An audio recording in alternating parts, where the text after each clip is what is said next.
Je demande maintenant à M. Christian Saint-Paul et à Mme Ima Zango de venir nous rejoindre.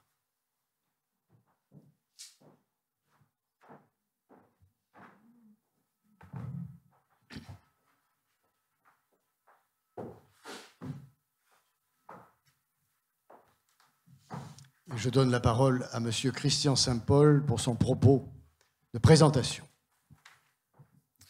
En 2012, je vous ai reçu, Madame, dans les studios de Radio Occitanie. Vous avez présenté, accompagné de votre éditeur, le poète Bruno Doucet, le livre que vous veniez de publier, Pour tes mains, source. En 2017, ce livre a paru en Espagne, à Grenade, en version bilingue, espagnol-français. Notre région étant limitrophe de l'Espagne, les Toulousains, dont beaucoup sont d'origine espagnole, sont attachés à cette langue dans laquelle, agrégés d'espagnol, vous excellez. Cette culture espagnole vous rapproche encore de nos traditions occitanes. Et ce fut une joie de vous écouter, déclamer vos poèmes d'amour à votre pays, la Nouvelle-Calédonie, lors de la fête d'anniversaire de notre maison de l'Occitanie.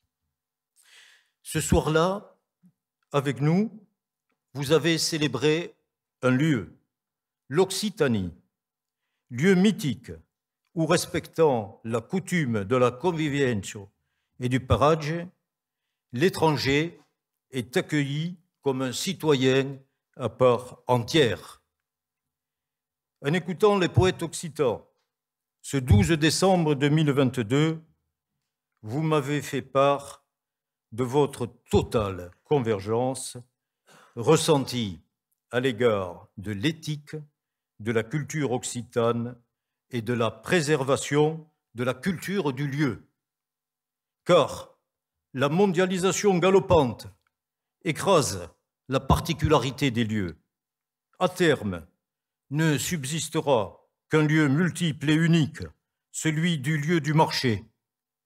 Pour résister à cette échéance, les poètes ont mis la force de leurs paroles dans l'émerveillement du lieu. Madame, vous êtes de ces poètes qui redonnent au lieu leur sacralisation, leur originalité perdue dans un cosmopolitisme mercantile rétif à l'universalisme. Vous dites votre lieu, la Nouvelle-Calédonie. Vous avez, dites-vous, ce pays dans mes veines. Titre de votre dernier livre de poèmes. Écoutons votre appel. J'entends l'appel de l'île au ventre de l'azur, coiffant sa proue de mon corps de femme, accueillant 1000 espaces. Il n'existe pas de lieu simple. Toujours le métissage les révèle. Ce pays que vous avez dans vos veines, hérité de vos ancêtres qui ont mêlé leur sang, a souffert d'une domination qui n'est jamais sans violence. Mais par la puissance de votre parole poétique, vous réussissez ce qui semblait épars, vous le réunissez et vous réconciliez les peuples. Comme tout grand poète aujourd'hui, votre œuvre est une œuvre de paix que vous poursuivez au-delà des mots. Nous accueillons avec vous cette parole unique qui est la vôtre et qui incarne la littérature calédonienne. Cette voix d'outre-mer chemine dans vos livres, dans la langue française, cette langue offerte à l'insularité qui l'adopte comme une richesse nouvelle parmi les autres langues. Et c'est dans votre langue et sur votre île que vous survolez le temps, inséparable de l'espace, dans des étreintes intemporelles, titre de votre poème dans lequel ce temps enfante l'éphémère et ensemence. Il est vrai que, comme l'a proclamé Sophie Nolot, tout s'effrite en ce monde, excepté l'éphémère. À pas de vie multiple, cet éphémère qui se poursuit vous plonge dans la lumière. J'habite une lumière, j'en garde souvenir et afflux. Écrivez-vous. Cette lumière, vous l'avez partagée en coécrivant avec votre ami Dewey Gorodé, autre voix mythique de la Nouvelle-Calédonie, se donner le pays, paroles jumelles, une somme de louanges au pays, à la femme, à la liberté et à la fraternité.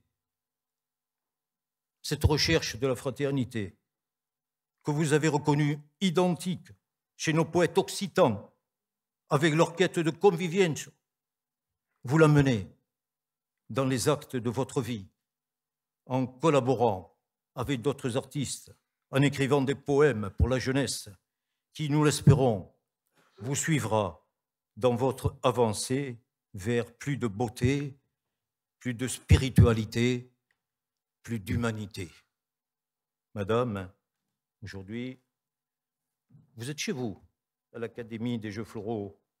Voici héritière des troubadours, épris comme vous de liberté et d'amour, et j'ai le plaisir de vous remettre vos lettres de maître Esjeux.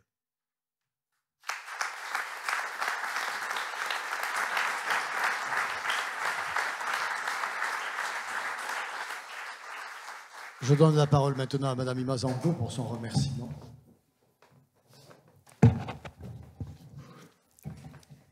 Mes ancêtres ont parcouru les océans pour trouver terre où vivre et s'enraciner.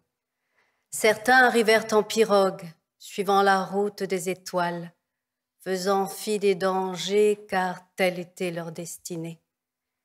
D'autres voyagèrent en bateau, voguant vers l'inconnu insulaire, ses promesses et ses écueils, quittant le continent et ce qu'ils connaissaient. Tous avaient eu foi en la vie. Les plus audacieux crurent en la nécessité de prendre des risques pour s'accomplir. Les plus désespérés alimentèrent l'espoir d'envisager des lendemains possibles. Aujourd'hui, me voici parmi vous, mais je ne suis pas seule. À mes côtés se tient l'Océanie et des hommes et des femmes venus du lointain Pacifique.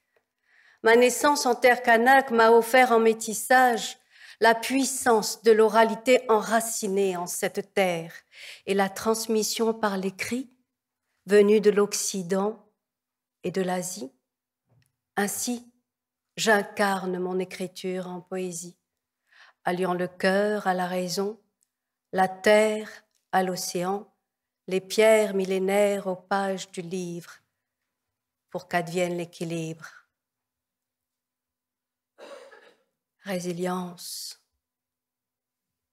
Homme, arbre étang, à la croisée des miroirs, où le corps et l'espace se rejoignent, dans le berceau insaisissable des mémoires.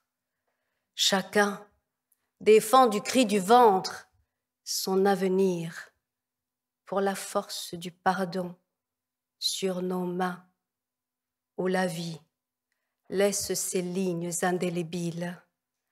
Un regard sur nos racines, peau siamoise, partage le levain de la porosité des êtres, osant la fièvre de l'accueil réciproque. Monde bancal, berce ta souffrance, grandis en la fluidité de l'homme-lieu. de nos mains absolues au plus près du réel. Apprivoisons les murs, aux liserés d'un feu, guérisseurs et sourciers des serpentins de l'âme, amendant la fraternité à nos portes pour la grâce du monde et la vérité du quotidien. Nous pétrissons le pain des liens. Nos voix et gestes domptent les sabliers, donnant plancton au cycle né des ombres, où la fonderie des yeux empaume la matière. Triomphant des exils de nous-mêmes, nous transgressons l'absurde des négations de l'être, rendant à notre voûte plantaire l'ardeur de l'astragale. Sur le ciel des marelles, où nous clochions des pieds, de notre totale présence, nos langues refusent de se taire.